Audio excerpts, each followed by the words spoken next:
Good morning student. आज हम discuss करेंगे रोटर विद्युत वाहक बल या रोटर ईएमएफ। हम जानते हैं कि थ्री फेज इंडक्शन मोटर एक ट्रांसफार्मर की भांति होता है। माना इंडक्शन मोटर में थ्री फेज सप्लाई देने पर स्टेटर में उत्पन्न विद्युत वाहक बल E1 है तथा रोटर में उत्पन्न विद्युत वाहक बल E2 है। दोनों के हमने विद्युत वाहक बल देख लिए, स्टेटर और रोटर दोनों का। एक का E1 है तो एक का E2 है। और स्टेटर कुंडल में बर्तनों की संख्या क्या होगी, N1 होगी, और रोटर में क्या होगी, N2 होगी। और हम जानते हैं इसका अनुपात क्या होगा, K equal to N2 upon N1 E2 upon E1, एक ट्रांसफार्मर की तरह। तो E2 इक्वल टू क्या हो जाएगा, K E1। अब हम रोटर के अंदर धारा देखेंगे। रोटर धारा के लिए हम क्या करेंगे, यदि रोटर कुंडलन का प्रतिरोध R2 है, अगर जो रोटर के अंदर कुंडली है तो उसका प्रतिरोध जो R2 है और उसका जो कुंडलन का प्रतिघात है वो क्या है, X2 ओम है। तो हमारा उसका इम्पीडेंस, टोटल इम्पीडेंस क्या होगा, या रोटर की प्रतिघात बाधा क्या होगी, Z2 equal to under root R2 का स्क्वायर प्लस X2 का स्क्वायर। तो इस तरह से हम धारा को निकाल सकते हैं ओम के लॉ से। ओम के लॉ के अकॉर्डिंग हमारा फार्मूला क्या होता है, I2 अपॉन E2 अपॉन जो टोटल हमारा इम्पीडेंस हुआ Z2। तो हम हमारा Z2 इक्वल टू कितना है, under root R2 square plus X2 square. तो इस तरह से हमने I2 equal to E2 upon R2 square under root R2 square plus X2 square, इस तरह से हमने करंट की वैल्यू निकाल ली। अब हम इसके अंदर पावर फैक्टर निकालेंगे। तो कैसे निकालेंगे, यदि रोटर का प्रतिरोध R2 है, प्रतिबाधा Z2 है, तो ज्ञात हो तो मोटर का शक्ति गुणांक क्या होता है हमारा, cos φ2। तो हमारा cos φ2 क्या हो गया, R2 अपॉन टोटल इम्पीडेंस या R2 अपॉन Z2। तो φ2 इक्वल टू क्या करेंगे, कॉज जो थीटा होगा वो इधर जाएगा तो इन्वर्स में हो जाएगा, cos inverse R2 upon under root R2 square plus X2 square.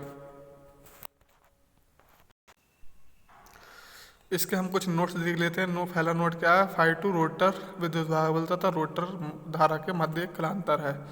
और थ्री फेज इंडक्शन मोटर का शक्ति गुणांक भी रोटर प्रतिरोध पर निर्भर करता है। उसका जो पावर फैक्टर होगा वो उसके रेजिस्टेंस के, रोटर के रेजिस्टेंस पर डिपेंडेंट होगा। अर्थात रोटर का प्रतिरोध का मान जितना अधिक होगा, मोटर का शक्ति गुणांक उतना ही अधिक होगा। अब हम देखते हैं गतिशील अवस्था में रोटर है। अगर हमारा रोटर रनिंग कंडीशन में है तो उसका विद्युत वाहक बल क्या होगा।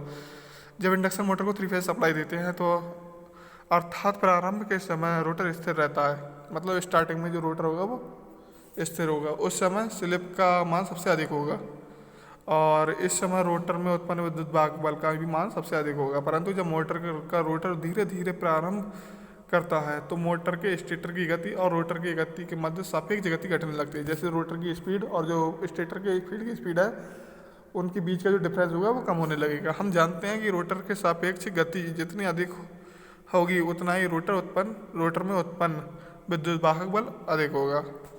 इस प्रकार रोटर विद्युत वाहक बल का मान प्रारंभन के समय रोटर में उत्पन्न विद्युत वाहक बल के मान का S गुना होता है। जैसे कि हमारा इस फॉर्मूले में दिया है ER इक्वल टू SE2। इसका हम नोट देख लेते हैं क्या है इसमें, रोटर और स्टेटर के मध्य सापेक्ष गति का मान जितना अधिक होगा, इन दोनों के बीच जो सापेक्ष गति होती है अगर उसका मान जितना अधिक होगा, गतिशील अवस्था में रोटर विद्युत वाहक बल का मान उतना ही कम होगा। अब देख लेते हैं हम गतिशील अवस्था में रोटर धारा और प्रतिघात तथा शक्ति गुणांक। इसमें हम जानते हैं कि रोटर विद्युत वाहक बल का मान गतिशील अवस्था में ER इक्वल टू SE2 होता है। तो हमारा इसी प्रकार रोटर का प्रतिघात का मान क्या होगा, XR इक्वल टू SX2। तो हमारी प्रतिबाधा ZR इक्वल टू क्या होगी, जैसे हमने ऊपर देखा था उसमें सिर्फ X2 की जगह S से मल्टीप्लाई कर देंगे। और इसी प्रकार से हम करंट में भी जहाँ E2 होगा वहाँ S की मल्टीप्लाई कर देंगे और S2 होगा वहाँ S की मल्टीप्लाई कर देंगे। इसी प्रकार से हमारे ये फॉर्मूले हो गए। और इन फॉर्मूले में हमारे कुछ न्यूमेरिकल्स हैं, उन न्यूमेरिकल को हम अगले सॉल्व करेंगे। Thank you so much.